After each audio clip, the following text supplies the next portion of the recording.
우리가 오래도록 문화재라고 불러온 유산들이 올해 5월부터 새 이름을 갖게 됐습니다. 바로 국가유산인데요. 이에 따라 우리 지역의 문화재 돌봄센터도 새로운 이름으로 단장을 하게 됐더라고요. 네, 그렇습니다. 네. 바로 충북문화유산 돌봄센터입니다. 우리의 고유한 문화와 결의 정체성을 이어가는 데 중요한 역할을 하는 기관이죠. 그렇습니다.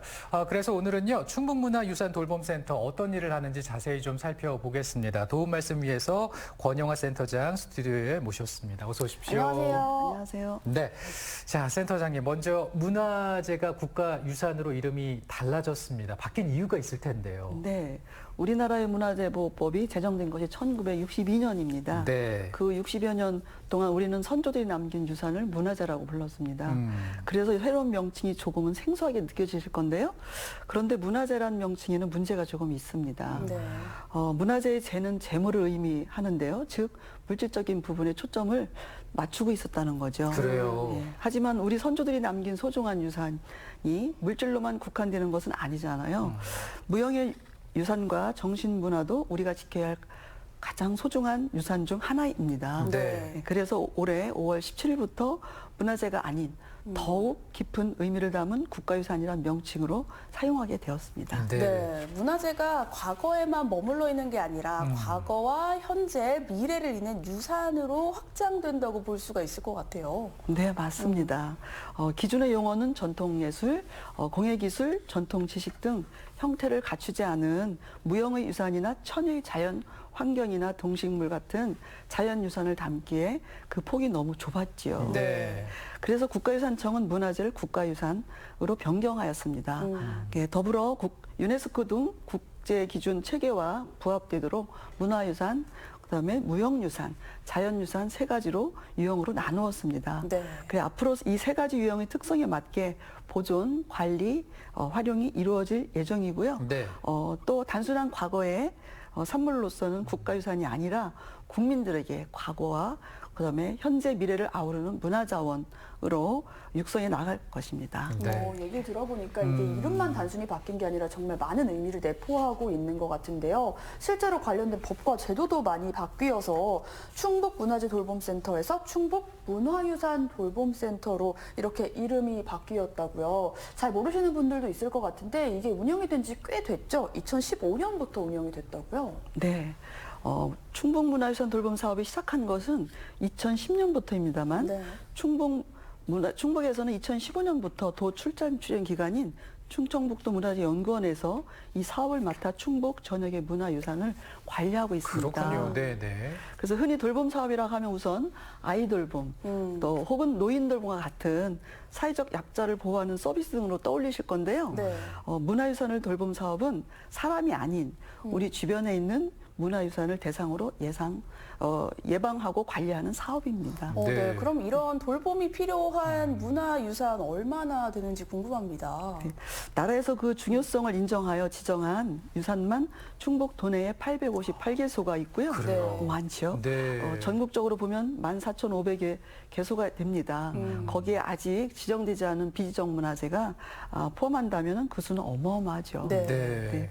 그 2만원 유산을 국가유산청이나 지자체 인력만으로 관리하는 것에는 무리가 좀 있습니다. 네네. 그래서 우리와 같은 문화유산 돌봄센터가 지역 곳곳을 산재하고 있는 국가유산 관리에 모니터링을 하고 있습니다. 네. 올해 우리 센터에서 관리하는 충청북도 국가유산은 총 586개소로 우리 센터는 이 유산들이 훼손되기 이전에 선제적으로 예방관리에 힘을 쓰고 있습니다. 네, 정말 센터 역할을 들어보니까 우리 문화유산도 관리가 필요한 거구나, 새삼도 깨닫게 네. 됩니다. 근데 또 얘기를 들어보면 계절별로 발생할 수 있는 문제들, 이슈가 있기 때문에 관리가 필요할 텐데 해빙기에는 어떤 역할을 하시나요? 네, 해빙기에는 우리 센터의 모니터링 팀의 역할이 가장 중요한 시기입니다. 네, 네. 동절기와 해빙기 사이 동결과 융해를 반복하면서 목조, 석조, 문화유산이 구조적 문제가 발생하거나 파손되는 등 직접적인 피해를 입기도 하고 네. 주변 집안의 땅이 녹으면서 간접적인 피해를 입기도 합니다. 올해 첫 1차 정기 모니터링을 진행하면서 도내 돌봄 대상 문화유산에 대해 전수조사를 진행하고요. 네. 조사 결과를 바탕으로 피해 입은 국가유산의 모니터링 보고서를 작성하여 신속한 조치가 가능한 곳을 돌봄 사업 추진 지침에 따라 우리 돌봄센터에서는 격리 수리를 수행할 수 있도록 하고 보수 범위가 크거나 전문적인 보수가 필요한 곳은 관련 시군에 보고하여 조치를 취하게 됩니다. 네, 이른 아침 오셨는데 물 한 잔 드시죠? 네. 죄송합니다. 네. 한 잔 드시고요. 네. 그럼 궁금해지는 게 네. 이제 날이 따뜻해지면 본격적으로 돌봄 작업이 시작된다고 하더라고요. 네. 날이 풀리면서 죄송합니다. 아, 괜찮습니다. 물 한 잔 더 네. 드시겠습니까? 네. 이른 아침에 오시다 보니까 맞아요. 네, 그럴 수 있죠. 네, 그리고 오늘 방송이 이제 또 처음이시다 보니까 네, 그러신데 괜찮으십니까? 네, 죄송합니다. 아닙니다. 네. 말씀해 날이 주시죠. 풀리면서 국보보물 등뿐만 아니라 빙판 등으로 진입이 어려웠던 산간오지에 위치한 국가유산까지 본격적으로 돌아보며 모니터링을 진행합니다. 네. 해빙기 이후 국가유산과 주변 시설물이 훼손 및 변형 여부를 점검하게 되는데요. 점검 결과에 따라 돌봄 활동 가능 범위에 한해서 격리수를 실시하는데 그래요. 기와 창호, 마루 보수 등이 공정이 있습니다. 네. 그중에 특히 곧 다가올 여름철 우기에 문화유산이 침수되는 것을 대비하기 위해서 동파진 지붕 기와 및 해빙으로 파손된 기와를 보수합니다. 네. 더불어 배수로 정비 작업을 함께 실시하여 원활한 배수를 위한 정비 작업을 하게 됩니다. 네, 지금 영상으로 또 이제 정비 작업들 이렇게 저렇게 이루어지는 작업을 하는군요. 그렇습니다. 네. 네.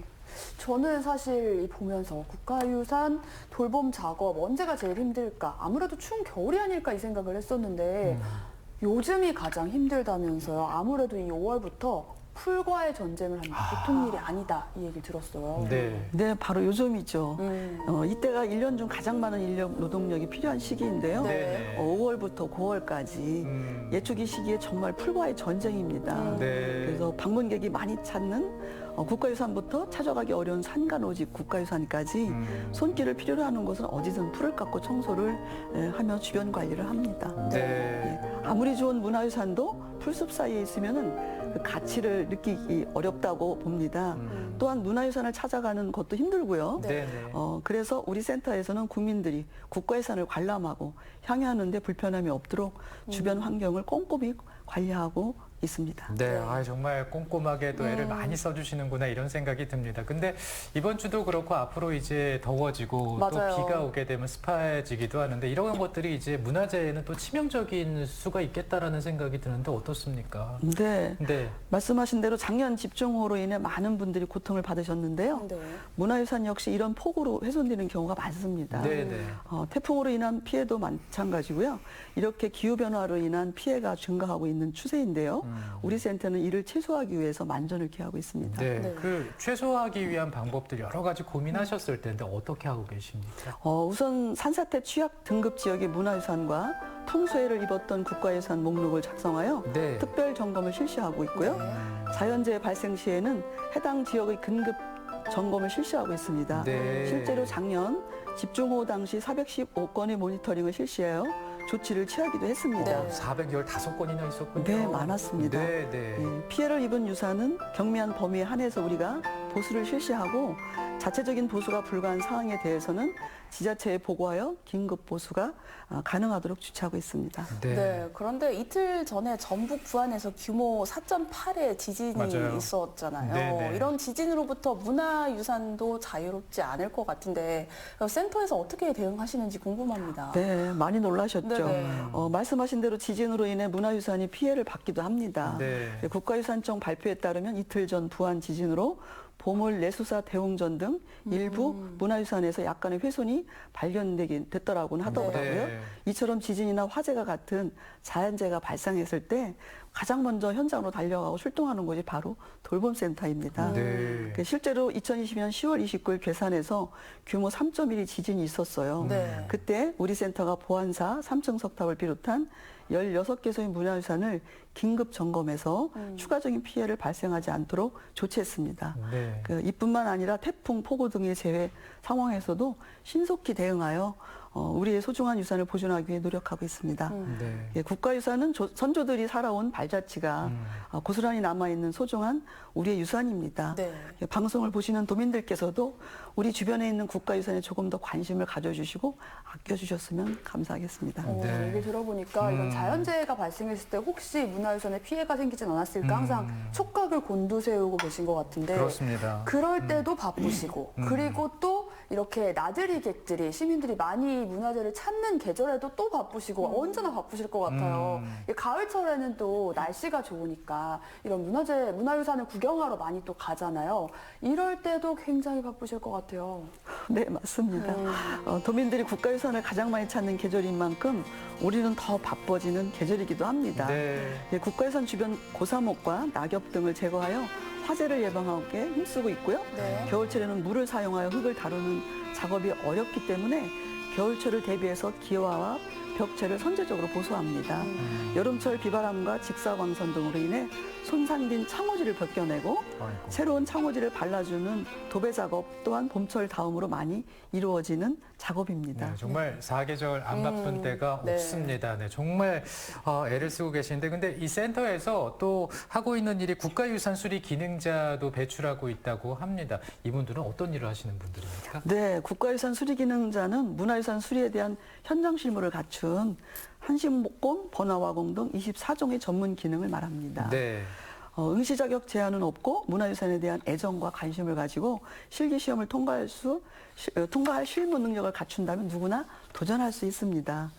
현재 우리 돌봄센터에서는 올해에는 11명의 국가유산 수리기능자 합격자를 배출하고 네. 전 직원 54명 중 34명이 대목소, 번화화공, 보존처리 등 11종의 기능 자격을 보유하고 있습니다. 문화유산에 대한 애정 어린 마음과 원활한 경미수리 업무 추진을 위해 자발적으로 구성원들이 자격증을 취득하여 문화유산에 더 큰 구조적 문제가 발생하기 전에 우리 센터가 할 수 있는 선에서 최선을 다해 선제적으로 예방하고 문화유산을 효율적으로 체계적으로 관리하고자 합니다.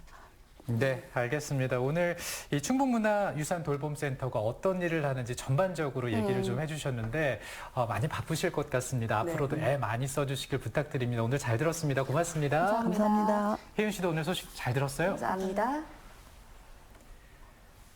건강보험심사평가원에서 지난해 국민건강 실태를 조사해서 발표한 내용을 보니까요. 고혈압과 고지혈증을 동시에 갖고 있는 환자가 많았다고 합니다. 근데 문제는 이렇게 동시에 갖고 있게 되면 심뇌혈관 질환 발생 비율이 높아진다고 하네요. 네, 그렇습니다. 이미 혈관의 압력이 높아진 고혈압 환자가 고지혈증도 있으면 혈관이 망가지는 속도가 빨라지기 때문인데요. 네. 고지방, 고열량 식사 줄이시고요. 수영이나 걷기 같은 유산소 운동이 좋다고 하니까 실천하셔서 혈관 건강 지켜보시기 바랍니다. 네, 건강 잘 지켜보시길 바라고요. 저희는 다음 주 목요일에 생방송으로 인사드리겠습니다. 고맙습니다.